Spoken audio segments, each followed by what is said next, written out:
puisque vous nous avez rejoints les uns et les autres, je voudrais vous souhaiter la bienvenue dans ce webinaire sur le Brexit 6 mois après.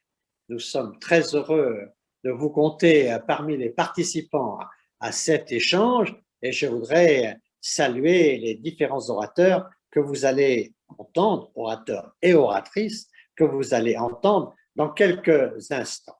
Il s'agit là d'une rencontre pour faire le point sur un processus que nous étudions déjà depuis un certain temps, mais que nous avons voulu essayer de regarder avec un regard plus précis du point de vue des exportateurs. Et pour cela, nous avons décidé de travailler ensemble entre le Club des exportateurs de France, qui est présidé par Madame Deobaldia, et ensuite la Fondation pour la prospective et l'innovation, que j'ai l'honneur de présider.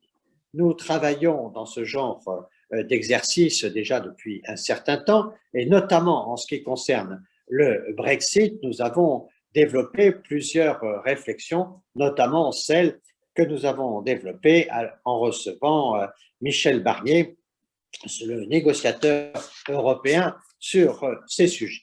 C'est donc avec Christina Deobaldia que nous avons préparé ce travail et elle va prendre la parole aussitôt après moi. Ensuite, Serge Degallet, modérateur de notre rencontre, présentera les intervenants et engagera la réflexion. Simplement, ce que je voudrais vous dire, c'est que pour nous tous, dans l'économie réelle qui observons la situation, il est évident que nous restons extrêmement préoccupés par le Brexit. Non seulement nous avons été sous le choc quand les Anglais ont décidé par un référendum politiquement qui était très discutable, mais qui a donné un résultat qui, lui, ne l'était pas. Et donc, nous sommes entrés dans une période d'incertitude qui a duré 4 ans et qui est une période particulièrement compliquée.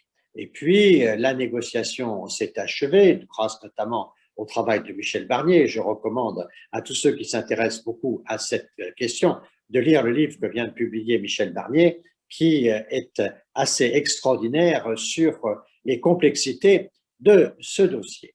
Et puis, naturellement, depuis quelque temps, on a vu que la guerre des pêcheurs était quand même pas forcément un grand progrès. De se dire que à quelques kilomètres des côtes françaises, on faisait la guerre avec les Anglais, ça nous rappelait quand même des vieilles histoires et on pensait qu'on avait tourné la page de ce type d'affrontement, mais on voit bien que tout ceci peut ressurgir et que l'instabilité reste forte.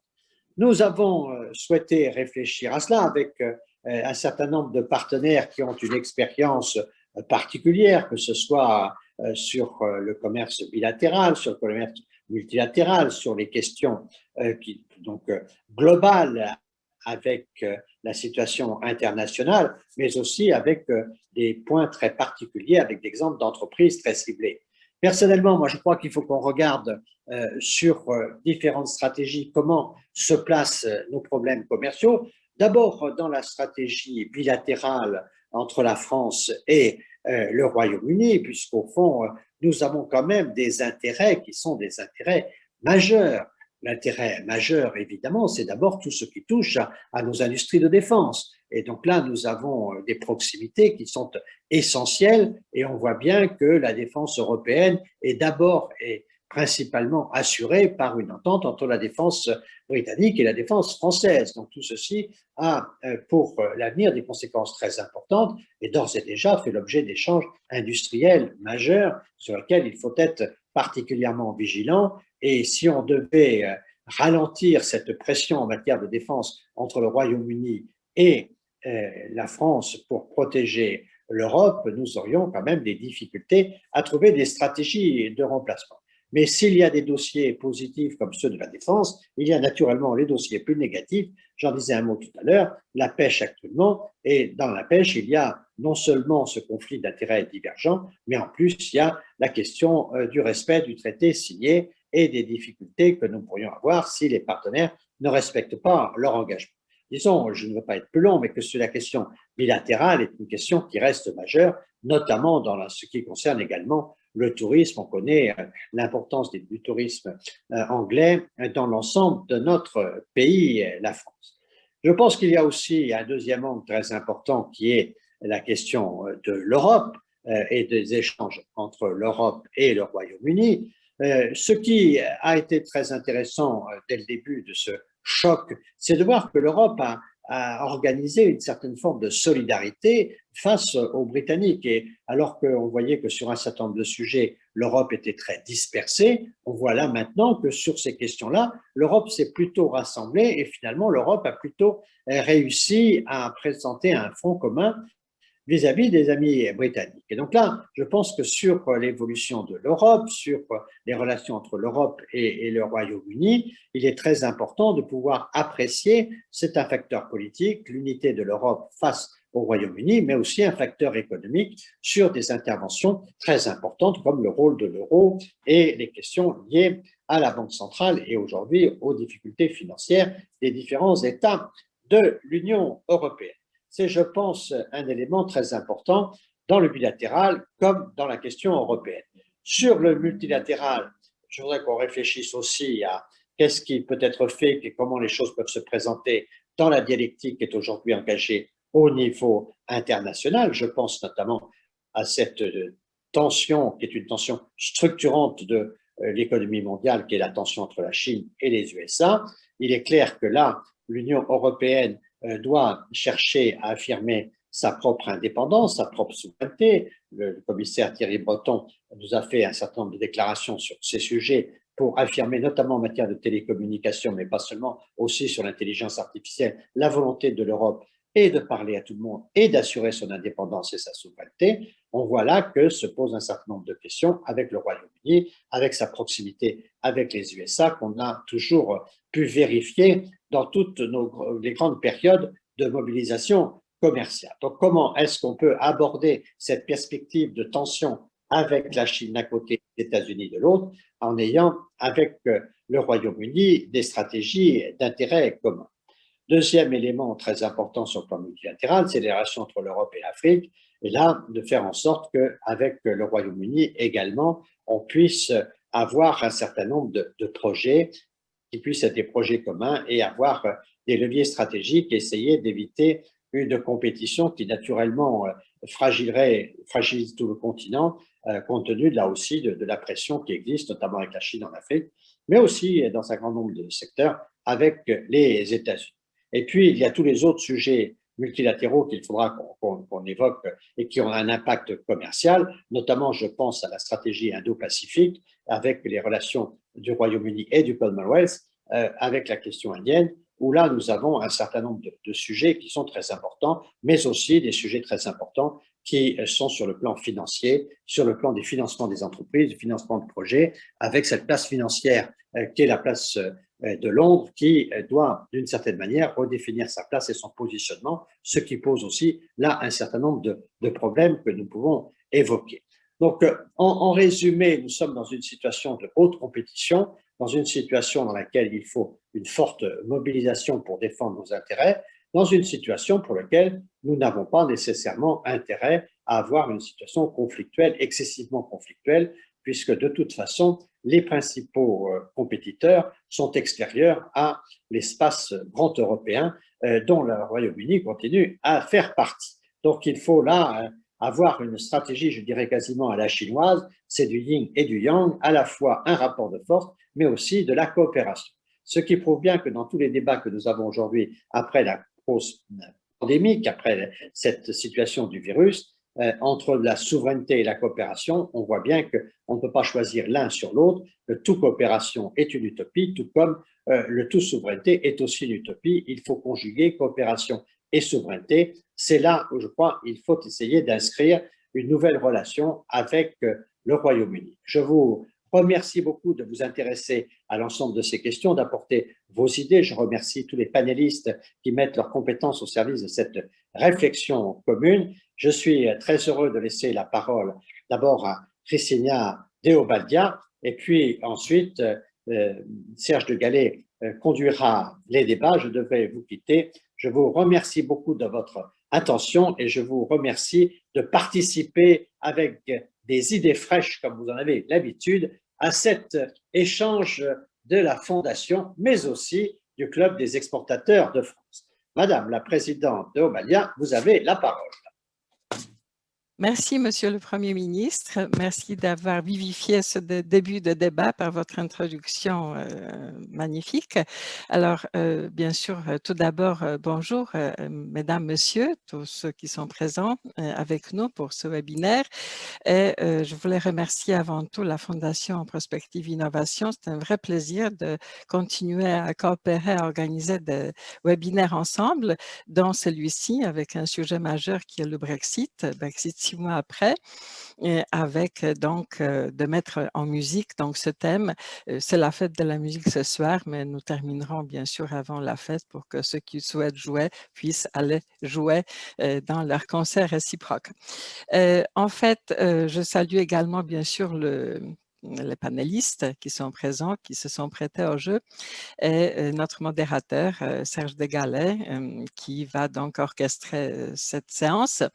Et le public présent de l'autre côté de l'écran, dont les adhérents et amis du Club des exportateurs de France, qui sont très présents aujourd'hui également, et qui sont touchés de près ou de loin par le Brexit.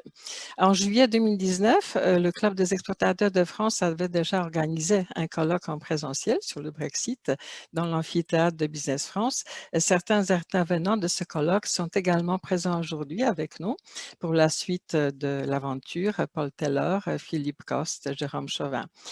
À l'époque, nous avons choisi le titre « Le Brexit sans peine » avec un point d'interrogation. Alors, effectivement, il y avait tout un débat autour de ce point d'interrogation. Nous pressentions que les choses n'allaient pas être si simples. 6 mois après l'entrée en application de l'accord de commerce et de coopération entre le Royaume-Uni et l'Union européenne, nous constatons que malgré l'immense travail de préparation, qui a duré quand même pas mal de temps, accompli en amont, des deux côtés de la Manche, tout n'est pas simple quand on vit au quotidien ces changements côté exportateurs et autres opérateurs de l'international. Et par conséquent, le point d'interrogation du Brexit sans peine de juillet 2019 avait tout à fait sa raison d'être. Aujourd'hui, nos experts panélistes et témoins nous aideront à faire un état des lieux actuel, à voir plus clair comment cet accord se décline dans la pratique, dans la vie de tous les jours des PME exportatrices. Je pense que c'est ce qu'elles attendent, des transporteurs, des douaniers. Qu'est-ce qui marche bien, où cela coince, que faut-il améliorer? Un petit rappel rapide aussi pour dire qui nous sommes, pour ceux qui ne nous connaissent pas. Donc, le Club des exportateurs de France, c'est une des plus anciennes structures associatives créées par des exportateurs pour les exportateurs en 1956, sans but lucratif. Nous sommes tous bénévoles, indépendants et notre siège se trouve à Business France. Nos adhérents, ce sont des chefs d'entreprise, donc aussi d'entreprises exportatrices et de conseils. Et la mission, c'est la promotion du commerce extérieur de la France avec l'entraide des pairs, l'orientation de nos adhérents vers les bonnes adresses pour les aider à mieux exporter. Donc, ce webinaire fait partie, bien sûr, de répondre à ces missions qui est justement quelle solution trouver pour mieux exporter dans le contexte du Brexit. Donc, le club, c'est un maillon complémentaire des opérateurs publics et privés. Nous ne sommes pas du tout les concurrents, mais nous complétons ce que font Business France, qui est notre partenaire stratégique, BPI France, CCI, les instances régionales, le Conseil du commerce extérieur et d'autres institutions et opérateurs publics et privés. Et nous organisons donc au niveau national des webinaires comme celui-ci avec notre partenaire de choix qui est la Fondation, ce dont je me réjouis à chaque fois. Et également, il y a d'autres événements dans les délégations qui sont au nombre de 5 dans les régions donc, telles que l'Île-de-France-Paris, Occitanie, Toulouse, Montpellier, Grand Est, Lorraine à Nancy et Auvergne-Rhône-Alpes, Isère à Grenoble. Alors, maintenant, je pense que pour plus de détails, vous pouvez aller sur le site du club.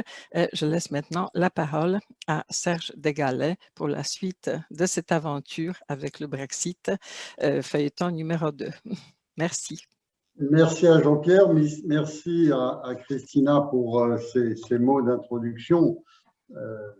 Le traité de commerce a été signé le 24 décembre 2020, donc pratiquement 6 mois jour pour jour. C'est encore très tôt, naturellement, pour tirer un jugement sur la façon dont le Brexit se décline au quotidien, comme vient de le dire Christina, parce qu'il y a une période de rodage, il y a naturellement les interférences de la Covid-19, il y a les phénomènes de préparation à cette échéance du 1er janvier. Donc, ceci, naturellement, relativise le jugement que l'on peut porter aujourd'hui sur la manière dont se déroule au plan commercial le Brexit. Mais c'est néanmoins un point à faire parce que les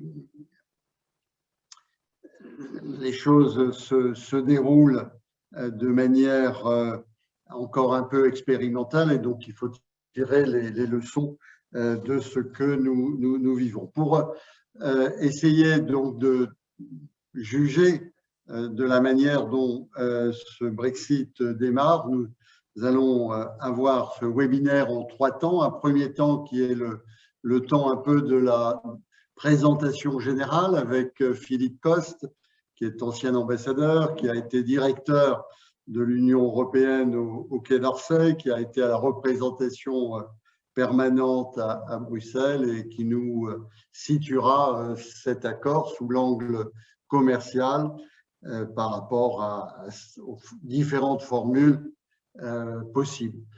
Ensuite, Paul Taylor, qui est le responsable du directeur au commerce international de l'ambassade britannique à Paris, nous donnera son point de vue sur la manière dont se déroule aujourd'hui ce Brexit, vu des exportateurs français ou des importateurs français, des exportateurs et importateurs britanniques, et également quelles sont les premières leçons à en tirer et les échéances à venir, parce qu'on sait que c'est un phénomène évolutif, progressif, et qu'il y a encore d'autres étapes à franchir.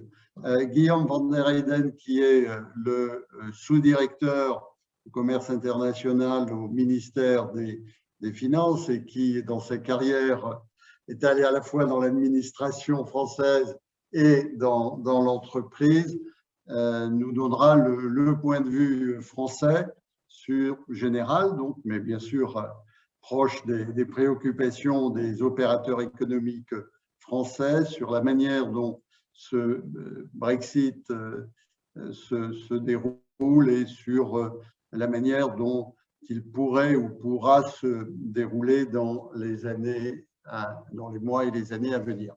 Enfin, 2 témoignages, celui de Jérôme Chauvet, qui est le directeur du développement et de la promotion des ports de Normandie, qui lui donnera à travers son témoignage une vision très pratique des choses, hein, les bateaux qui arrivent, qui partent, les remorques, les semi-remorques, et Delphine Galina, qui est responsable de l'exportation d'une très belle entreprise française qui va dans quelques années fêter son centenaire, qui emploie près de 200 personnes et qui nous fera part de son expérience personnelle, de celle de son entreprise qui avait un marché et qui a toujours un marché à l'export important au Royaume-Uni, comment elle vit ces premiers mois. Et enfin, dans la dernière partie de ce webinaire, nous échangerons entre les intervenants et virtuellement avec la salle. Il est possible pour les participants de poser des questions en utilisant l'icône qui est en bas ou en droit ou en haut selon l'appareil dont on dispose, et je reprendrai ces questions pour les poser à nos différents intervenants avant que Christina conclue ce webinaire qui respectera le délai de 90 minutes parce que c'est aujourd'hui la fête de la musique et les foules parisiennes attendent Paul Taylor qui doit se produire dans les rues de Paris à l'issue de notre webinaire. Sans plus tarder, Philippe Coste donc, ouvre les interventions. Oui, c'est bon, vous m'entendez? Très bien. Oui, bon, alors on est le 21 juin, il y a 6 mois, c'était le 21 décembre, et le 21 décembre, la grande question, c'est encore celle de savoir si on aurait un Brexit avec accord ou un Brexit sans accord. 3 jours après, l'accord a donc été conclu, et c'était un grand soulagement, parce que l'objet de cet accord, c'était fondamentalement d'adoucir la rupture, de faire en sorte que la continuité maximale des relations soit assurée. Et en effet, cet accord, il prévoit donc une liberté totale des échanges entre le Royaume-Uni et le continent, aussi bien sur les services que sur les biens que sur les services, zéro tarif, zéro quota.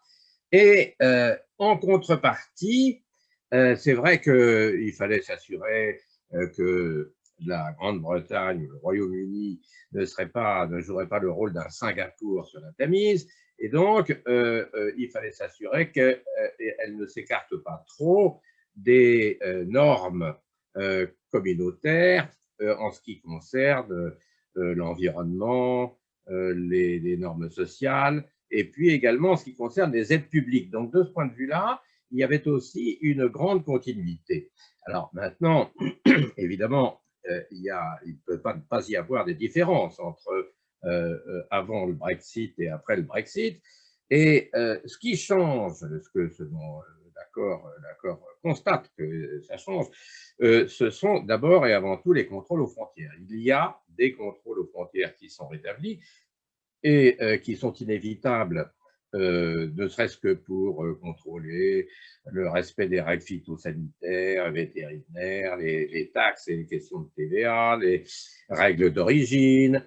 Donc, pour toutes ces raisons, il faut des contrôles aux frontières. Des contrôles aux frontières, ça veut dire de la paperasse, de la bureaucratie, donc des délais et des coûts. Et donc, ça, c'est malheureusement inévitable. D'autre part, il y a aussi dans cet accord un certain nombre de reculs et par rapport à la situation antérieure. Et ces reculs concernent finalement principalement la circulation des personnes qui étaient libres auparavant, qui ne l'est plus. Le Royaume-Uni a introduit un système de visa lié à des permis à points. Donc ça change sensiblement les choses par rapport à ce qui prévalait auparavant.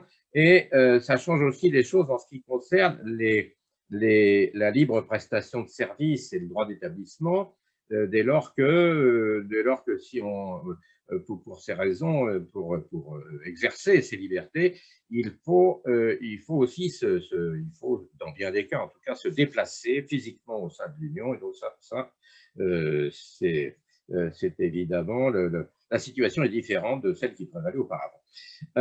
J'ajoute que dans l'accord, il y a également deux points qui sont restés en suspens.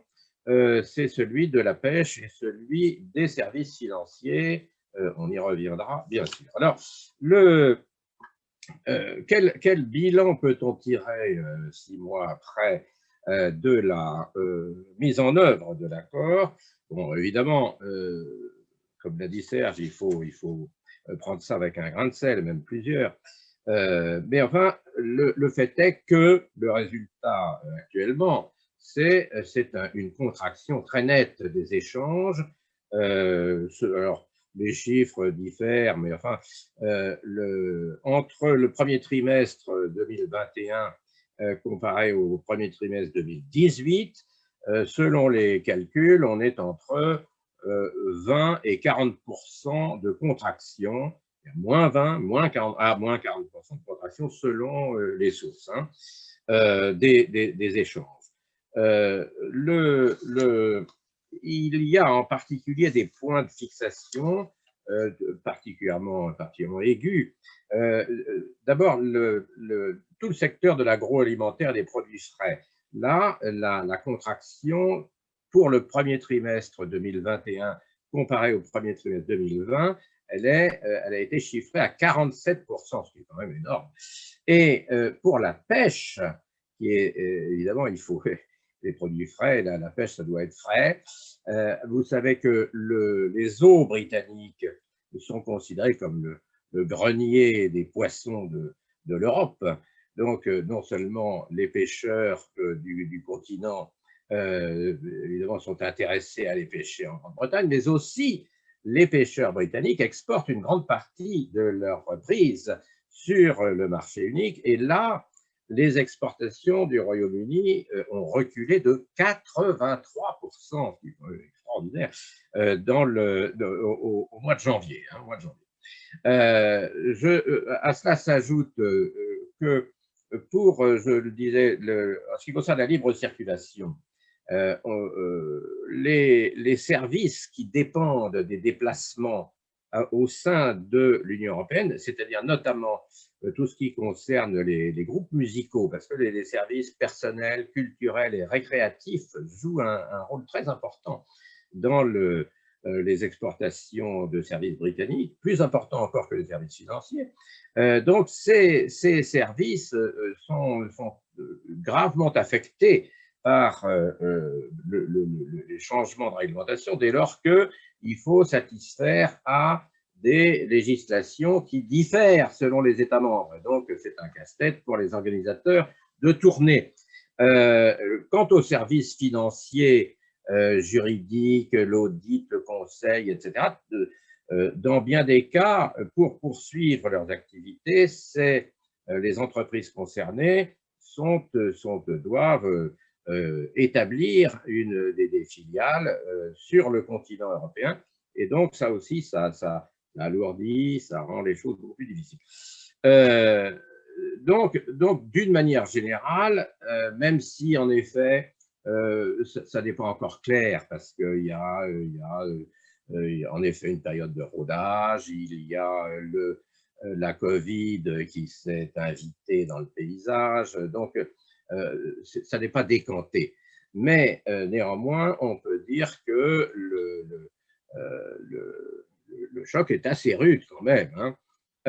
Alors, je crois qu'il y a encore une autre chose qui est au-delà de ces constatations, c'est que c'est vrai que entre le Royaume-Uni et l'Union européenne, l'ambiance est un peu délétère.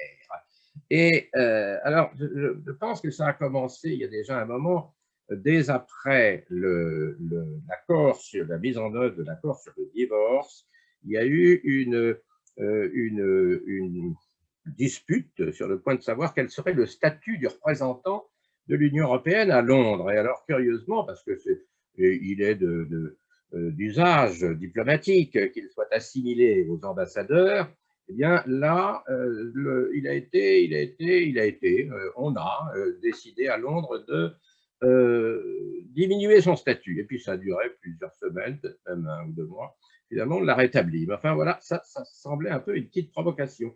Et puis, il y a eu d'autres phénomènes, ces histoires qui ont joué dans le paysage, hein, ces questions de circulation de vaccins, ces questions de permis de pêche à Jersey, et donc ces canonnières qui se sont fait face.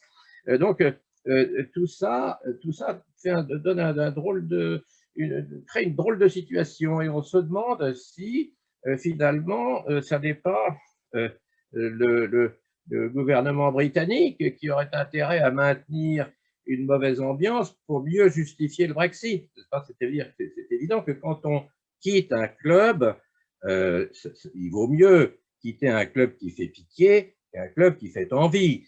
Et donc, c'est dans la logique des Brexiteurs de vouloir dénigrer l'Union européenne. Alors, mais ça crée une mauvaise ambiance. Cela étant, il y a, à mon avis, bien pire encore, c'est que c'est le risque de débordement de la question irlandaise. Alors, c'est évidemment un point tout à fait secondaire dans l'ensemble du paysage, mais il n'empêche que ça la possibilité, la capacité à retentir sur l'ensemble, parce que cette affaire, n'est-ce pas, de déplacement des contrôles entre la frontière entre les deux Irlandes et puis la mer qui sépare l'Irlande du Nord du reste de la Grande-Bretagne, ce glissement des contrôles géographiques a pour effet de ranimer des angoisses des communautés protestantes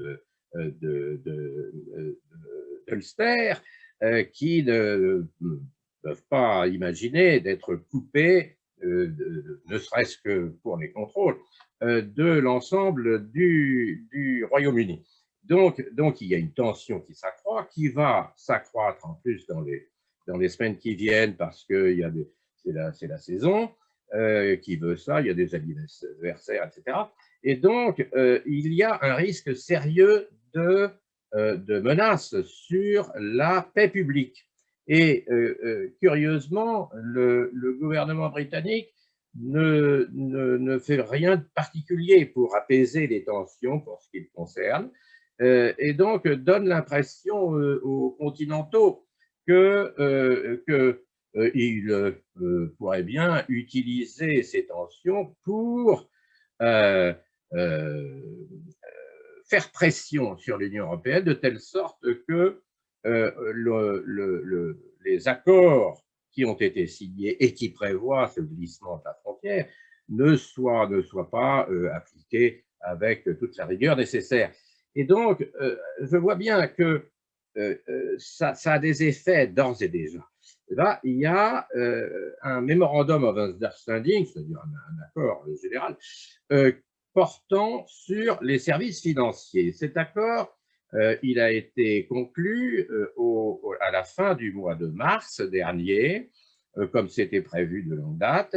Il prévoit des dispositions qui ne sont pas du tout révolutionnaires, mais curieusement, à la fin, je n'ai pas de nouvelles tout à fait récentes, mais à la fin du mois de mai, il n'était toujours pas signé, hein, bien qu'il soit conclu. Et donc, évidemment que enfin, il y a de bonnes chances, n'est-ce pas, que ces délais soient liés à cette mauvaise ambiance. C'est-à-dire que l'Union européenne se sert des moyens dont elle dispose pour répondre. Alors, c'est ça qui est embêtant, c'est que on est parti non. Mais enfin, on pourrait s'acheminer vers une situation qui n'est pas saine et qui accroît les tensions entre les deux ensembles. Alors, c'est sûr que l'accord qui a été conclu donc, le 24 décembre, l'accord de commerce et de coopération, il prévoit tout ce qu'il faut en matière de concertation pour la bonne application de ces clauses.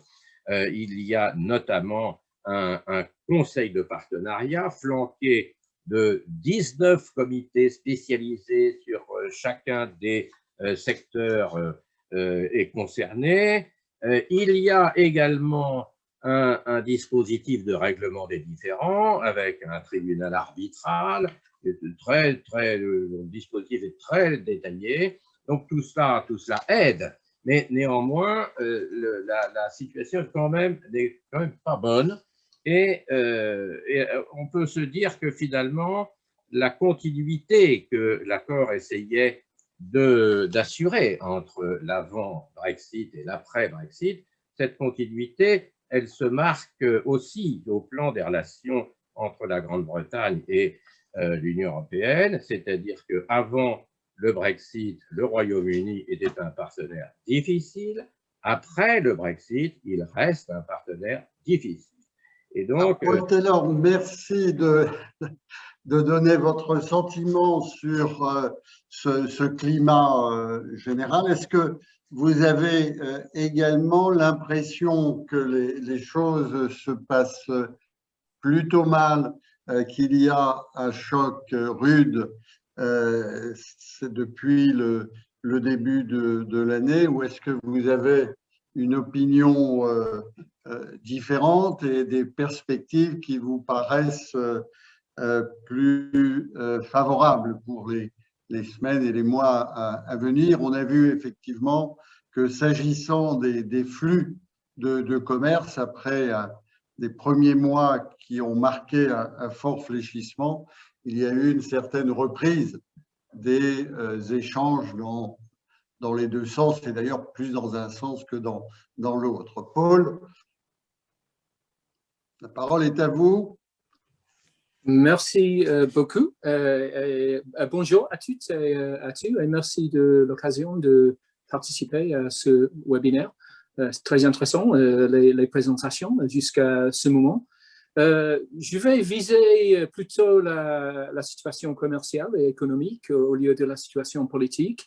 Et je vais commencer avec un regard en arrière, parce que le juin de l'année dernière, les négociations entre l'Union européenne et le Royaume-Uni continuaient. Et comme quelqu'un a déjà dit, on avait peur qu'on n'allait pas trouver un moyen d'avancer. C'est-à-dire qu'il y avait beaucoup d'incertitudes il y a un an, et le no deal était une vraie possibilité. Et ça aurait été très difficile pour tout le monde. Mais comme quelqu'un a déjà expliqué, le 24 décembre, on a réussi et on a signé l'accord de commerce et de coopération. Et ça, c'était le meilleur résultat pour tout le monde, y compris pour les entreprises, pour le business. Et notre feedback dans l'ambassade du business était en général très, très positif. Pour le peuple britannique, l'accord atteint les objectifs du référendum de 2016 et des élections de 2019, qui étaient de sortir de l'Union européenne. Et cela fait maintenant 6 mois que nous avons débuté notre nouvelle relation bilatérale et commerciale. Maintenant, quelques mots au sujet de l'accord. L'accord assure la continuité des économies du Royaume-Uni et de l'Union européenne en aidant les entreprises des deux côtés de la Manche à poursuivre leurs relations commerciales approfondies et étroites. Il s'agit du plus grand accord commercial bilatéral signé par les deux parties, couvrant un commerce d'une valeur de presque 700 milliards de livres sterling en 2019. C'est, comme Philippe a expliqué, un accord de zéro tarif, zéro quota pour la plupart des biens. Mais l'accord est évidemment complexe et sa mise en œuvre par les deux partenaires continue en ce moment. Pour nous, nous sommes convaincus qu'il s'agira d'une nouvelle relation florissante. Cela dit, pour les entreprises, la situation a changé et le Royaume-Uni reste hors du marché unique et de l'union douanière. Il existe, par exemple, bien sûr, de nouvelles formalités douanières et administratives et franchement, parfois, des coûts supplémentaires pour le business.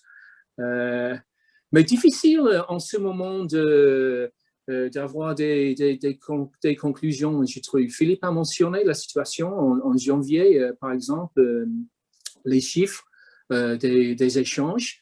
Il est difficile parce que la crise sanitaire a impacté ce nouveau chapitre en ce qui concerne les règles sanitaires des deux côtés de la Manche, les restrictions en matière de déplacement et l'incidence sur la croissance économique, la croissance de l'Europe et la consommation, qui est très, très important en ce moment. Et c'est dans ce contexte que le fret et les échanges commerciaux ont souffert, vraiment souffert en janvier. Mais comme vous avez dit, ils ont rebondi à partir de février et bien qu'il reste des défis, nous n'avons pas vu de blocage aux frontières comme était prévu. Et ça, c'est très important. La gestion par les autorités françaises et par les autorités britanniques, ça a marché. Donc, nous avons l'intention de travailler de manière constructive avec l'Union européenne sur ces questions qui restent et dans notre intérêt mutuel. Pour l'instant, ce sont les entreprises britanniques qui ont surtout remarqué les différences de ce nouveau régime commercial, car les contrôles douaniers sont déjà en place du côté français, tandis que les contrôles échelonnés à l'import en Grande-Bretagne ont été reportés. Et comme vous le savez, un nouveau calendrier d'introduction des processus de contrôle des importations aux frontières a été établi par le gouvernement britannique. Et donc, beaucoup d'entreprises européennes et françaises qui exportent vers le Royaume-Uni n'auront pas encore vu ces changements qui vont arriver en octobre, et ça c'est très important, en octobre et aussi en janvier de 2022. Les autorités britanniques continuent à travailler avec les autorités françaises pour faire tout le possible afin de sensibiliser les entreprises, et c'est très important de se préparer. Et mon conseil, en effet, pour les entreprises françaises est de travailler avec l'équipe de Team France Expo, Business France, avec les chambres de commerce en France, les experts en ce qui concerne les échanges internationaux, pour comprendre les changements d'octobre et de janvier et pour se préparer. Parce que ça va être différent. Par exemple, en ce qui concerne le secteur agroalimentaire, qui est très important pour la France. Mais de toute façon, le Royaume-Uni reste un marché très important pour la France, le troisième ou quatrième partenaire commercial et le premier excédent commercial mondial, et aussi un très important partenaire bilatéral, comme a expliqué Monsieur le Premier ministre. Donc, au cours des 20 dernières années, on a vu le commerce bilatéral double, passant de 50 milliards de livres sterling en 2000 à 86 milliards de livres sterling en 2019. Donc, c'est impressionnant ça. En ce moment, c'est plus difficile. Mais pour terminer, je dois dire que l'accord de commerce et de coopération fournit un cadre clair pour les relations futures, un début et une opportunité. Pour nous, pour vous, pour les Français, une opportunité de redéfinir notre relation commerciale bilatérale et de nous axer sur les opportunités de l'avenir. C'est ce que le département de commerce dans l'ambassade fait en ce moment, c'est de non seulement intervenir pour résoudre les problèmes qui existent en ce moment, mais aussi pour offrir de nouvelles opportunités. Et je vais terminer là, et merci beaucoup pour votre attention. Et si vous avez des questions, bien sûr, je serai très contente d'y répondre. Merci. Merci Paul pour ces remarques. On voit qu'au niveau du terrain, il y a un travail en commun important pour essayer d'aplanir les difficultés et préparer les opérateurs pour les contrôles qui vont arriver dans quelques mois. Guillaume van der Heyden, donc vous êtes sous-directeur du commerce international au ministère des Finances. Est-ce que vous pouvez donner le sentiment, vu de Bercy, de la manière dont ça se passe, de la manière dont, comme on vient de le dire, sur le terrain, il y a une collaboration entre services français et services britanniques, et comment vous voyez les choses pour les semaines et les mois à venir avec les échéances que vient de rappeler Paul Taylor. Avant de vous passer la parole, je rappelle aux participants qu'ils ont la possibilité, en utilisant l'icône questions et réponses, de poser des questions et peut-être d'avoir des réponses. Merci Guillaume. Et bonjour à tous, merci de me donner l'occasion d'un regard opérationnel, parce que je vais le faire peut-être pas pour le compte du ministère des Finances, mais en tout cas pour le compte de la douane, parce qu'il y a beaucoup d'acteurs au ministère des Finances qui travaillent sur ce sujet, mais en tout cas, douanièrement parlant, c'est vrai que le Brexit a été un épisode non terminé, mais assez difficile sur le plan opérationnel, puisque évidemment on a préparé avec nos homologues britanniques cette échéance depuis longtemps, avec les nombreux reports, ça a accentué encore la difficulté. On sait que tout s'est joué le 1er janvier. Nous, on avait une crainte, c'est que ça se passe mal. Heureusement, ça s'est bien passé. Notre directrice générale a passé son jour de l'an sur la frontière, mais elle a eu un peu froid, mais finalement, ça s'est bien passé. En fait, quel bilan on peut tirer? La première satisfaction, je le disais, c'est pas de congestion sur les sites transmanche. Alors c'est vrai que la Covid nous a un peu facilité la tâche, parce que les flux n'étaient pas les flux habituels. Et la bonne nouvelle, c'est qu'on se rapproche en termes de flux de la normale, puisque au 31 mai, on avait des flux quasiment retrouvés au niveau d'avant Brexit. En tout cas sur les flux de camions, puisqu'on avait plus d'1,4 million de camions qui avaient emprunté la frontière intelligente. Je vous en parlerai un petit peu après, cette frontière intelligente à l'import et à l'export depuis le 1er janvier. Et puis ce volume de camions en fait est en hausse régulière depuis le mois de janvier. On atteint un régime nominal d'environ 70 000 camions par semaine, ce qui représente à peu près 90% du trafic constaté les années passées. Donc voilà, le trafic revient. Il y a eu des améliorations apportées au fur et à mesure du dispositif, parce que évidemment il y a eu quelques bugs au départ, puisqu'on avait une nouvelle frontière et de nouveaux outils pour passer cette frontière. Donc ce bilan est plutôt positif. Le défi était pourtant de taille, parce que les impacts du rétablissement des frontières ont été très importants pour la France, plus que pour n'importe quel autre pays de l'Union européenne, pour plusieurs raisons. Tout d'abord, c'est la proximité évidente du territoire britannique. On a 30 minutes par le tunnel de Calais et un peu plus d'1 heure pour les ferries, donc les liaisons sont très rapides. Donc d'un point de vue douanier, il faut dédouaner très rapidement. C'est pas comme lorsqu'on attend un bateau qui vient du continent africain ou d'Amérique.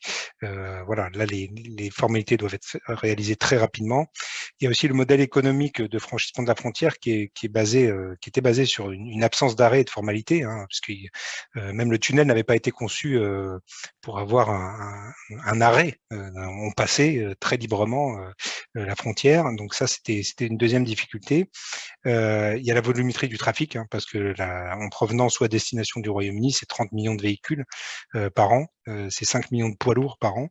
Et donc, dans les Hauts-de-France, la fréquence des rotations et la brièveté des temps de traversée ont été des sources de difficultés. On a réussi à les surmonter. Notamment, un gros point de satisfaction a été finalement l'efficacité de cette frontière intelligente qui a été développée par la douane et du système informatique en fait qui fait fonctionner cette frontière, qu'on appelle nous le SI Brexit. Et en fait, ce SI a permis finalement, en lien avec les compagnies de ferry et le tunnel, de coordonner nos infrastructures informatiques avec les leurs, pour permettre justement de conserver une fluidité de passage comme on pouvait l'avoir auparavant. Donc l'idée, c'était vraiment de n'arrêter les marchandises que celles qui méritaient vraiment d'être arrêtées. On ne voulait pas perturber le trafic indûment. Alors ce système, il repose sur l'anticipation, et là je le redis et on le redira jamais assez, sur l'anticipation des formalités douanières, parce que il y a quelque chose, mais vous le savez et les participants le savent aussi, mais il faut le répéter, ce n'est pas parce qu'il y a un accord de commerce qu'il n'y a plus de formalités douanières. Il y aura toujours des formalités douanières. Simplement, cet accord de commerce facilite les échanges, parce qu'il y a des droits de douane réduits. Mais les formalités, elles existent et il faut les réaliser. Voilà, je voulais passer ce message. Donc ce système, donc, il repose sur cette anticipation des formalités, il repose sur l'identification des moyens de transport, là aussi, et sur l'appairage des camions, notamment. C'est un côté très pratique, mais ce qu'il faut bien comprendre, c'est que ce sont les chauffeurs, en fait, qui vont donner les documents. Et donc là aussi, les exportateurs français et puis aussi les entreprises françaises en général, il faut avoir des interactions avec vos contractants britanniques parce que il y a des côtés très très pratiques. Nous, on a vu des chauffeurs de camions présenter des codes de test Covid à la place des documents douaniers, ce genre de choses, vous voyez. Et donc c'est très terre à terre, mais malheureusement ça passe pas la frontière. Donc voilà, il faut avoir ça en tête. Et puis on a une automatisation de l'orientation des flux qui nous permet aussi d'orienter sur les fils oranges qui sont soumises à des contrôles et puis les fils vertes qui finalement, lorsque c'est vert et que c'est bien fait et anticipé, ça change pas grand-chose à la situation pré-Brexit. Voilà, donc l'anticipation, c'est un peu le mot-clé. Bon, tous les aménagements nécessaires ont été réalisés, les parkings, etc. Donc, je ne vais pas revenir là-dessus. Les douaniers, nous avons recruté 700 personnes. Il y en a 600 qui sont d'ores et déjà formés et qui sont en poste. Donc 600 supplémentaires sur la frontière. Voilà. Donc l'objectif, c'est de continuer sur cette lancée. Alors évidemment, il y a des points d'attention qui demeurent, tout n'est pas rose. Il y a certaines entreprises, je l'évoquais, qui n'ont pas anticipé les changements et donc qui n'ont pas revu leur schéma logistique, pas plus qu'elles ne se sont intéressées aux nouvelles formalités. Et ça, c'est très important. Nous, on a vu, c'est pas seulement des TPE, des PME, même des grands groupes avaient très très mal anticipé. Et donc maintenant, ils commencent, voilà, ils ont été un peu échaudés, donc ils s'y intéressent de manière plus précise. Les incoterms, donc les contrats commerciaux aussi entre acheteurs et vendeurs, emportent des conséquences sur le qui fait quoi. Donc, il faut aussi revoir ces contrats, vérifier qu'ils sont bien adaptés à la situation. Donc, c'est assez important. Et pour cela, nos pôles d'action économique en région sont là pour vous aider. Là, ils ont été débordés de demandes justement sur ces questions-là à cause des défauts d'anticipation. Mais en tout cas, ils sont là pour aider les entreprises. Donc, la communication en fait entre les importateurs et les exportateurs est vraiment essentielle. Alors, je sais que la plupart des entreprises externalisent la fonction douane, c'est une bonne chose, mais il faut aussi savoir la piloter. Et bien souvent, on a eu des cas où finalement on pensait que le blocage c'était un problème avec la douane, mais en fait pas du tout, c'était simplement que l'exportateur et l'importateur ne s'étaient pas vraiment parlé. Donc voilà, il y a une exigence de communication encore plus forte. Alors évidemment, il y a tout un aspect mais M. Paul Taylor l'a dit, dont on ne connaît pas encore vraiment sur l'intégralité le rétablissement des formalités douanières à l'importation au Royaume-Uni. Voilà, donc il y aura aussi cet exercice à faire pour les exportateurs français et de notre côté, on essaiera de les aider évidemment en lien avec nos collègues britanniques sur les futures formalités qui vont être imposées. Ça sera un élément essentiel. Voilà. Et aujourd'hui, en fait, on a cette asymétrie entre des formalités qui sont d'ores et déjà présentes quand on rentre sur le territoire douanier de l'Union et des formalités qui sont plus légères lorsqu'on rentre sur le territoire britannique. Et donc, c'est vrai que c'est compliqué quand il y a une telle asymétrie pour les entreprises de s'y retrouver. Voilà. Et donc, il faut pas hésiter à se faire accompagner et la douane peut les aider. On a aussi, on rencontre fréquemment des problèmes à l'export. On nous dit aujourd'hui qu'il y a des problèmes à l'export et que le système ne fonctionne pas. Alors, il y a eu des problèmes à l'export au tout début. Il y a vraiment eu de réels dysfonctionnements, mais aujourd'hui, 90% des blocages sont liés en fait à l'absence pure et simple de présentation par le chauffeur des fameux documents d'accompagnement export au moment de l'appairage. S'il n'a pas ces documents, il ne pourra pas appairer et donc il ne pourra pas exporter. C'est vraiment un point très très important. C'est très terre à terre, mais je voulais le rappeler. Donc ces documents d'accompagnement qui s'appellent EAD. Il faut vraiment que les exportateurs aient ça en tête. Et on a l'avantage du système de l'enveloppe logistique que nous avions mis en place, qui est une enveloppe virtuelle qui est accessible via une tablette ou un smartphone et qui permet de regrouper sous un seul code barre plusieurs documents. Donc là aussi, n'hésitez pas à utiliser cette possibilité qui est une possibilité très pratique et qui vous permet d'accélérer aussi le passage frontière. Alors peut-être un dernier point d'attention aussi, parce qu'on a constaté des dysfonctionnements en matière de sûreté-sécurité sur les déclarations sommaires d'entrée que le transporteur doit faire, ou son représentant, ce sont des formalités obligatoires.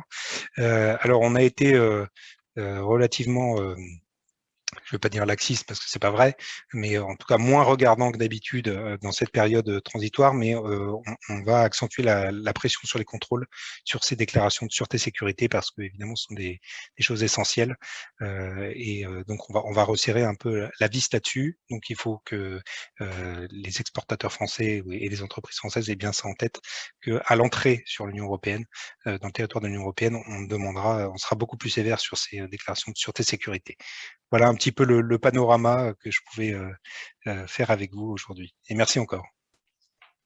Merci beaucoup de cette présentation très, très précise et qui montre que du côté français, effectivement, un gros effort a été fourni pour permettre aux exportateurs de rencontrer le moins possible de difficultés. Je vois que cet effort se poursuit. La douane organise régulièrement des webinaires, peut-être plus techniques que le nôtre, mais qui sont extrêmement utiles.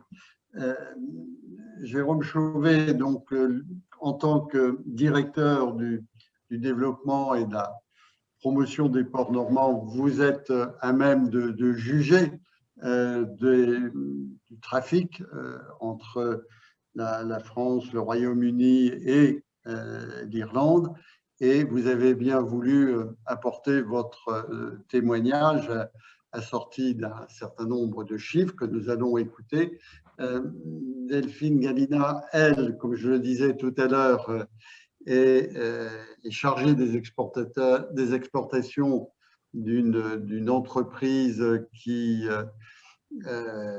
est familière du Royaume-Uni. Et là aussi, votre témoignage que vous avez bien voulu apporter reflète à la fois les efforts fournis et les difficultés rencontrées. Donc, nous allons vous écouter avant de passer à la partie échange entre intervenants et avec la salle. Bonjour, Jérôme Chauvet, Port de Normandie, l'autorité portuaire et le propriétaire des ports de Cherbourg, de Caen-Ouistreham et de Dieppe. Mon propos est de faire le point sur le Brexit au niveau portuaire, 6 mois après. Quelle est la situation? Donc mon propos va concerner 2 pays, le Royaume-Uni et l'Irlande, qui présentent des situations radicalement différentes. Côté Royaume-Uni, on a une baisse des trafics d'environ moins 20% à fin mars. Sur le port de Normandie, on est assez proche de la logique du marché, qui est à peu près à moins 16%. Et c'est surtout dans le sens Royaume-Uni vers France que la baisse est importante, avec aussi un certain nombre de camions qui reviennent à vide du Royaume-Uni, exprimant là la difficulté d'exportation des Anglais vers le marché européen. Toutefois, le marché est en train de se rétablir depuis le mois d'avril et on sent que les choses redeviennent un petit peu plus à la normale. Les causes identifiées sont différentes natures. Le premier, c'est qu'il y a eu un phénomène de stockage très important fin 2020, ce qui explique le recul début 2021. Je pense qu'il y a eu aussi un défaut d'anticipation d'un certain nombre d'opérateurs. Certains n'ont pas cru, à la réalité du Brexit. D'autres ont peut-être mal interprété ce que voulait dire l'accord. D'autres ont peut-être anticipé un petit peu trop tard leur procédure où il faut du temps pour se préparer. Et puis, il y a eu aussi sans doute un manque de ressources côté représentants en douane enregistrés qui ont une charge de travail très importante avec la montée du Brexit et qui n'ont pas pu servir l'ensemble des entreprises. Il y a donc eu une forme de difficulté à exporter ou parfois de d'impossibilité à exporter, d'où ce niveau de moins 20% dont je parlais tout à l'heure. Concernant la situation sur la fluidité, du coup, elle est plutôt bonne sur les ports, du fait d'abord d'un niveau d'activité qui est de moins 20%, ce qui permet d'apprendre je veux dire, plus tranquillement que si on était en pleine activité. Donc, les acteurs se sont mis à niveau avec un démarrage, j'ai envie de dire, tranquille.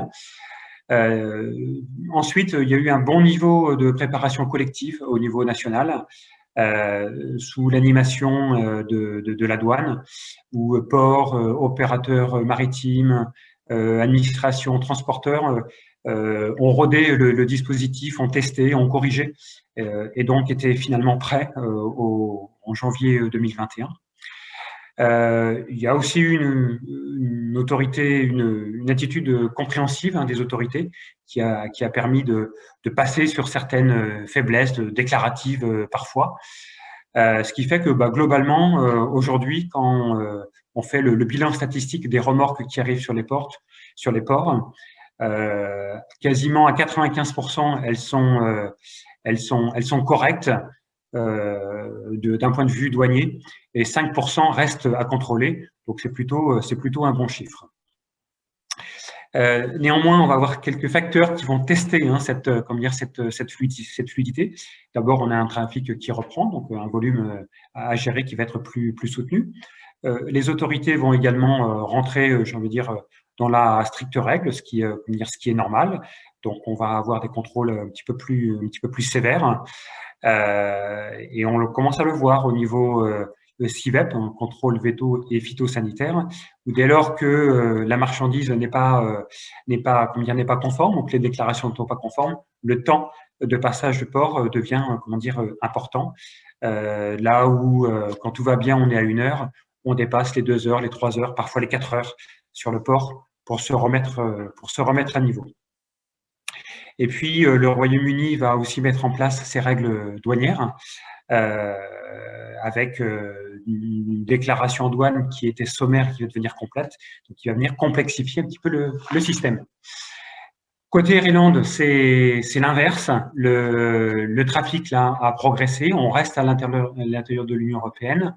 Et en fait, un certain nombre d'opérateurs ont voulu éviter justement ce qu'on appelle le land bridge, c'est-à-dire le fait de passer par l'Angleterre avant de rejoindre l'Union européenne ou inversement, en choisissant les routes directes pour éviter justement les contrôles douaniers ou veto et phytosanitaires.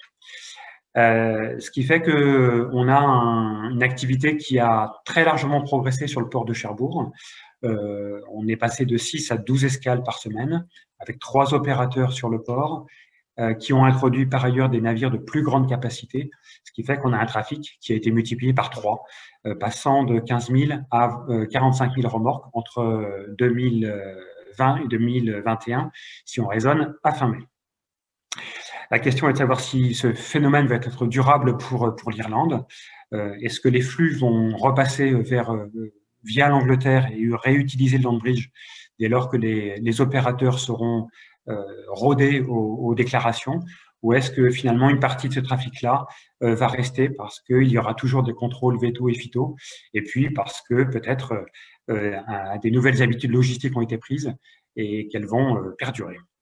En tout cas, à ce stade, on reste sur un trend d'environ 9000 remorques par mois qui ne se dément pas. C'est à peu près la moyenne par mois, que ce soit janvier ou mai 2021. Voilà pour moi. Bonjour, je suis Delphine Galina de la société Eclatec. Je tiens tout d'abord à remercier chaleureusement le Club des exportateurs France, qui nous accompagne en région pour nos actions. Nul doute que cela est essentiel dans nos engagements respectifs à l'exportation. La société Eclatec est un fabricant français de luminaires d'éclairage public. Nous concevons, fabriquons et commercialisons les luminaires en France et à l'international. Notre cœur de cible est historiquement l'Europe géographique, dont le Royaume-Uni fait toujours partie. Liverpool, le quartier d'Europoke, les extérieurs de la Tate Gallery, Par exemple, Manchester, Chatham et bien d'autres villes sont un peu éclairées à la française grâce à Eclatec et à nos partenaires locaux. Le Brexit pour Eclatec. C'est une nouvelle phase à appréhender pour notre entreprise qui travaille avec le Royaume-Uni depuis plus de 30 ans. Les nouvelles contraintes que nous rencontrons sont multiples. Une augmentation du prix du fret, essentiellement routier vers le Royaume-Uni, qui correspond à peu près à 15% pour nous. Des délais d'acheminement plus longs et une visibilité sur les délais de livraison qui est peu fiable. Est-ce que c'est lié aux nouvelles formalités douanières? Sans doute. Une perte de marge de 3 à 5 points. Et un chiffre d'affaires dégradé de 30% sur la zone UK. Certainement lié au Covid, à la suspension de projets qui sont nombreux, mais très certainement au Brexit. Nous n'avons pas encore de réponse sur ce sujet. Le Made in UK, donc ça c'est plutôt une promotion marketing qu'on ressent plus fortement dans notre métier. Et puis une partie réglementaire avec le marquage UKCA, UK Conformity Assessed, qui remplace le marquage CE et qui est en vigueur à partir du 1er janvier 2022. Nous travaillons sur le sujet. Nos attentes, nous espérons avoir une meilleure visibilité sur l'avenir, sur les prochains mois, et surtout espérer conserver une belle compétitivité telle que nous l'avions dans le passé. Merci. Merci beaucoup à nos témoins qui pourront bien sûr intervenir par la suite. J'aurais une question à Paul Taylor. On a bien vu qu'à travers les interventions de Delphine Gallina ou de Guillaume Van der Aden, ce qui est très important, c'est la possibilité d'anticiper pour se préparer. On voit bien aussi qu'il y a de nouvelles réglementations, des normes à appliquer dans les mois qui viennent. Quel conseil, Paul Taylor, donneriez-vous à nos exportateurs pour anticiper et bien se préparer pour que les exportations vers le Royaume-Uni ne deviennent pas aussi compliquées qu'on peut le craindre? Merci. En effet, depuis des mois de l'année dernière, on a organisé beaucoup d'événements pour éduquer les entreprises britanniques et les entreprises européennes et pour se préparer pour ce futur un peu incertain en ce moment. Et ça, c'était un partenariat avec les autorités françaises. Je dois mentionner peut-être un partenariat avec la région Hauts-de-France, où se trouvent les pôles les plus importants de la France, où on a organisé des événements ensemble pour les entreprises, pour les entreprises de fret, etc. Et on va continuer ça. Donc, en ce moment, on est en train d'organiser le calendrier pour les prochains mois. Et sans doute, on organisera des événements qui pourraient être très utiles pour les entreprises françaises. Donc, ça, c'est notre réaction, mais je pense qu'il sera très important de travailler avec le réseau français, comme j'ai dit dans mon intervention, de travailler avec Business France, travailler avec la Chambre de commerce internationale, travailler avec les autorités dans les pôles et maximiser les contacts avec les deux côtés. Donc ça, je pense que je commence avec ça c'est ma réaction immédiate. J'espère que ça soit utile. Merci beaucoup. Une question à Delphine. Donc, vous êtes responsable des exportations d'une une entreprise de taille moyenne avec un peu moins de 200 personnes. Est-ce que vous pensez que les difficultés que les entreprises françaises peuvent rencontrer à l'exportation au Royaume-Uni sont très dépendantes de la taille de l'entreprise cela exige certainement un investissement en matière de connaissance des règles pour franchir les obstacles. Est-ce que votre expérience vous amène à penser que pour les entreprises de taille moyenne, il n'y a pas de barrière infranchissable? Et également, bien sûr, vous nous avez indiqué que vous n'aviez pas la réponse à la question que vous vous posiez, c'est-à-dire dans la baisse de votre chiffre d'affaires de 30%, qu'est-ce qui tient au Brexit et qu'est-ce qui revient à la situation présente qui est tout à fait exceptionnelle? Est-ce que les contacts certainement réguliers que vous avez avec vos clients vous amènent à pencher vers une réponse ou l'autre? Bon, je vais essayer de répondre à vos différentes questions. Alors tout d'abord, moi je ne pense pas que la problématique, elle concerne plutôt les petites ou les grandes entreprises. C'est vrai que bon, on est tous structurés différemment. Il y a une bonne anticipation qui doit être faite en termes de réglementation et de réquisition douanière. Comme je le disais tout à l'heure, on s'y prépare avec quelques tâtonnements, mais je peux dire qu'on est vraiment bien aidé par les douanes françaises sur le sujet, sur cette partie réglementaire. Ensuite, ce qui est très déstabilisant à notre niveau, à notre humble niveau, c'est vraiment justement ce manque de lisibilité sur les problématiques qu'on rencontre depuis, on va dire, une petite année. Personnellement, je pense que c'est plutôt lié à la situation Covid. C'est vrai qu'il y a eu énormément de projets gelés ou de travaux à l'arrêt, comme dans beaucoup d'autres pays européens et en France. Pour autant, je ressens en parallèle quand même une vraie volonté anglaise de mettre en avant, de faire la promotion des produits anglais.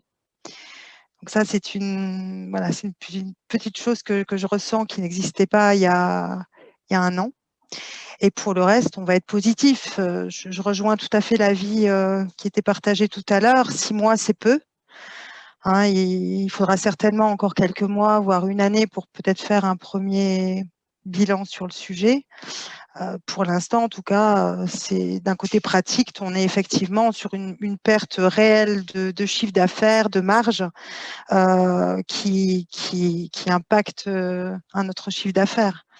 Et un ressenti également sur le fait que la situation des transporteurs s'améliore quand même sur ces dernières semaines. Voilà.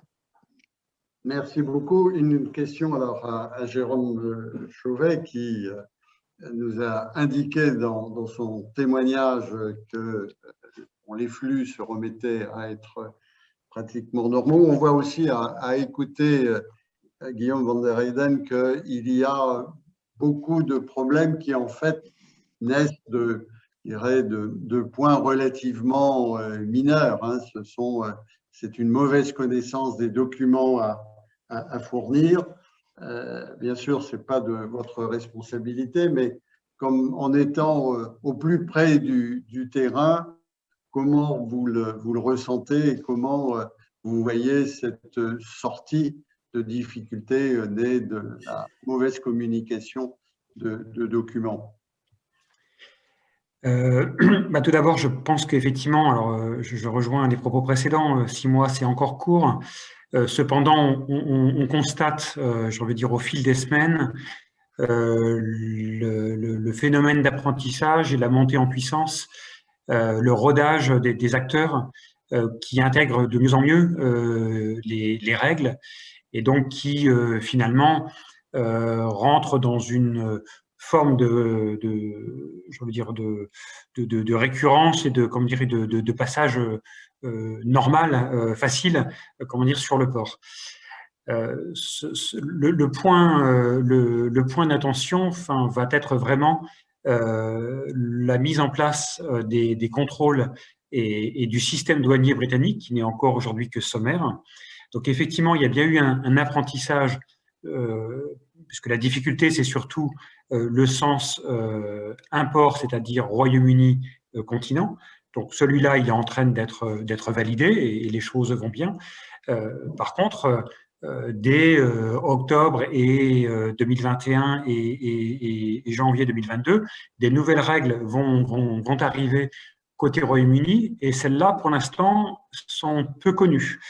Donc, les acteurs commencent à s'inquiéter en disant mais à quelle sauce va-t-on être mangé?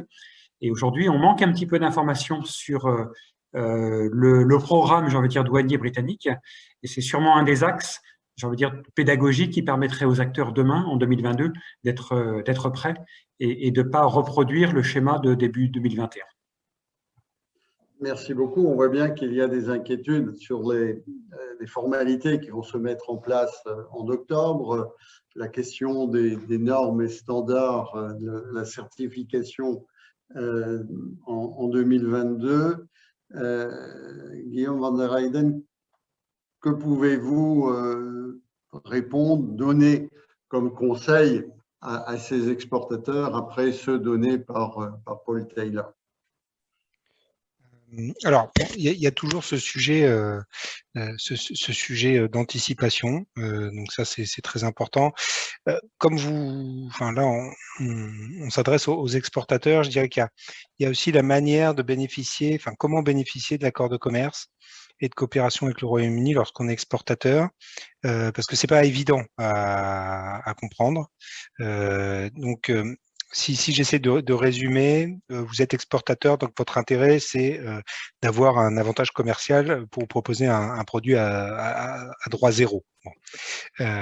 Et donc, pour savoir si votre produit en fait est exonéré de droits de douane, ce que j'invite tous les exportateurs à faire, c'est d'aller sur le site de la Commission européenne, qui s'appelle Europa Access to Market. Et c'est un site qui est très très bien fait, qui vous permet de savoir dans quelle catégorie en fait vos produits vont être classés dans la tarification douanière. Et donc soit le tarif britannique, il exonère votre produit quelle que soit l'origine, et le taux de droit de douane est alors à 0, et vous n'avez rien à faire en fait pour que le produit bénéficie de cette préférence tarifaire à l'import au Royaume-Uni. Soit le taux réservé à l'Union européenne est inférieur au taux qui est prévu par le tarif britannique pour les autres États dans le monde, et alors là vous avez intérêt à utiliser l'accord pour que votre produit en fait bénéficie du droit zéro qui est prévu par l'accord.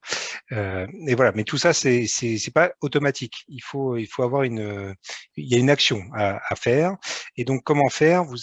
Comment on peut bénéficier de cette exonération? En fait, vous avez 3 conditions pour être exonéré. Le produit doit être originaire du pays d'exportation au sens des règles d'origine qui sont prévues par l'accord. Et donc là, il faut regarder dans l'accord comment ces règles d'origine sont réalisées. Le bénéfice de la préférence tarifaire n'est pas automatique. Donc, il faut le solliciter dans le pays d'importation, donc au Royaume-Uni, selon les conditions prévues à l'accord. Donc, il faut faire une demande. Et vous devez justifier que votre produit est originaire de l'Union européenne, que vous n'avez pas importé depuis la Chine pour réexporter depuis l'Europe vers le Royaume-Uni. Et donc, pour ça, pour justifier que votre produit est originaire de l'Union européenne, vous avez 2 modes de preuve. Le premier, c'est l'attestation d'origine, qui est rédigée sur un document qui identifie clairement les marchandises. Les exportateurs français, dont les envois sont supérieurs à 6 000 €, doivent indiquer leur numéro communautaire REC sur ce document. Soit vous avez la connaissance de l'importateur, et donc cette notion de connaissance de l'importateur, vous devez fournir à votre client les informations prouvant que votre produit respecte bien les règles d'origine qui sont prévues dans l'accord. Voilà, ce choix n'est pas figé, vous pouvez le faire pour un produit, pas pour l'autre. Voilà, vous avez plusieurs possibilités. Donc voilà, Access to Market, c'est vraiment un outil très bien fait, il est très user-friendly, donc n'hésitez pas à y aller, c'est un outil qui est très aidant. Alors, on avait des craintes parce que c'est toujours difficile pour les entreprises de s'approprier un accord. Et en fait, on a vu que avec le succès grandissant de cet accord auprès des entreprises était réel, puisque à l'importation, on a environ 56% des déclarations d'importation qui ont sollicité le bénéfice de l'accord. Et à l'exportation, en fait, on est passé au 31 décembre 2020, on avait 8500 exportateurs enregistrés, et on est à 12 000 là. Donc voilà, les exportateurs commencent à s'approprier l'accord et c'est un point vraiment essentiel. Donc je les invite à se pencher sur cette question et surtout aller se promener, ou en tout cas dire à son représentant en douane d'aller se promener sur le site Access to Market de la Commission européenne. Merci beaucoup pour toutes ces indications très claires et très utiles. Avant de donner la parole à Christina pour le mot de la conclusion, une demande de réflexion à Philippe Coste. On voit que, comme l'a dit Paul Taylor, le pire a été évité. Il y a eu, at the end of the day, un deal. On voit aussi qu'il y a une volonté de normalisation des relations, des procédures au niveau des deux administrations, que, comme vient de l'indiquer Guillaume, il y a un phénomène d'appropriation de ces procédures par les importateurs et les exportateurs. Est-ce que l'on peut se prêter à rêver, comme le souhaitent beaucoup des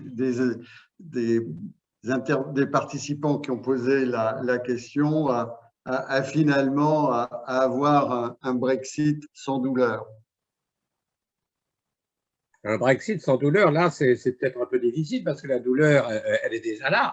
Mais non, les choses, évidemment, c'est normal. Les choses vont évoluer dans le bon sens, ne serait-ce que parce que les opérateurs s'habituent, prennent possession de l'accord, comme Guillaume vient de le dire. Donc, tout ça ne peut que s'améliorer, sous réserve, néanmoins,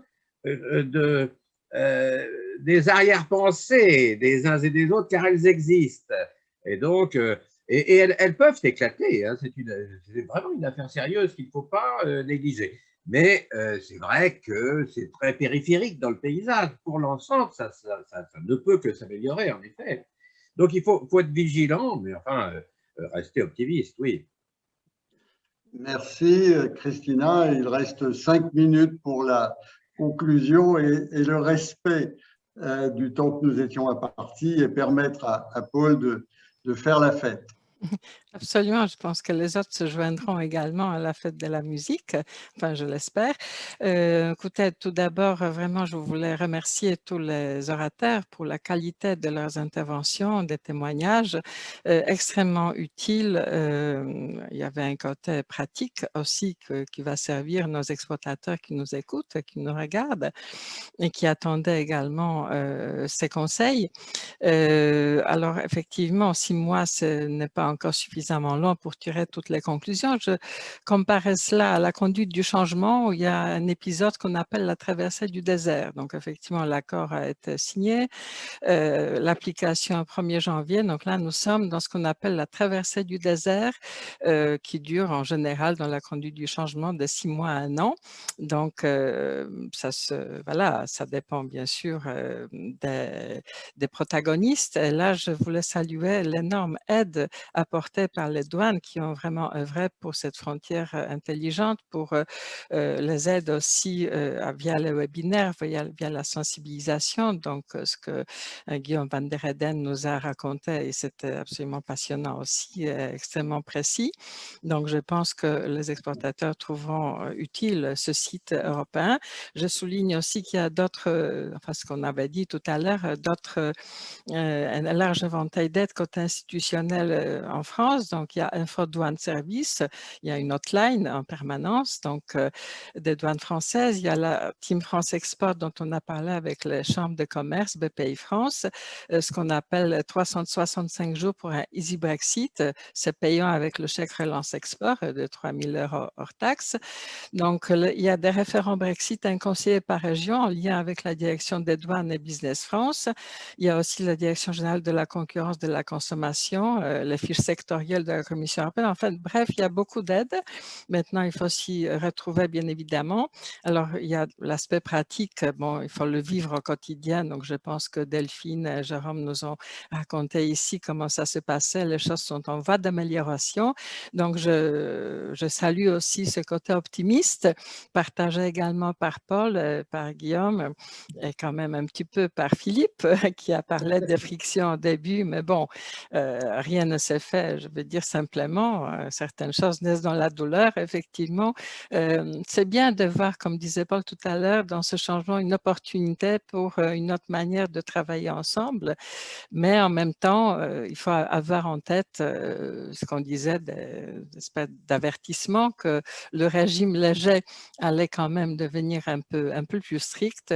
Donc, pendant cette traversée du désert, les douanes regardent avec bienveillance. Après, il faudra rentrer dans les rangs, ce qui est tout à fait normal, comme disait Jérôme. Donc, il faut s'y préparer, il faut anticiper. J'encourage vraiment toutes les entreprises à prendre le taureau par les cornes et effectivement à ce que ce passage vers le Brexit réel, donc octobre, janvier, avec aussi côté anglais les changements douaniers. J'espère que les deux douanes coopèrent bien dans ce sens-là, j'en suis certaine. Donc, il faut que toutes les entreprises se l'approprient et se préparent bien en amont. Voilà. Donc, ça, c'est mon mot de la fin. Vraiment, je remercie encore une fois tous les protagonistes pour cet excellent webinaire qui était le deuxième volet pour le club. Mais peut-être il y aura un troisième d'ici quelques mois pour voir si la traversée du désert était bien réussie, mais elle l'est déjà sous bien des aspects. Un grand merci à tous et à la Fondation qui m'a aidé à organiser, à aider le club à mettre en musique justement tout ce webinaire. Donc, bonne fête de la musique à tous. Je salue aussi tous nos auditeurs qui certainement vont y participer. Merci. Merci à tous et puis à un prochain webinaire. Merci. Bonne soirée, bonne fête. Soirée. Au revoir. Merci.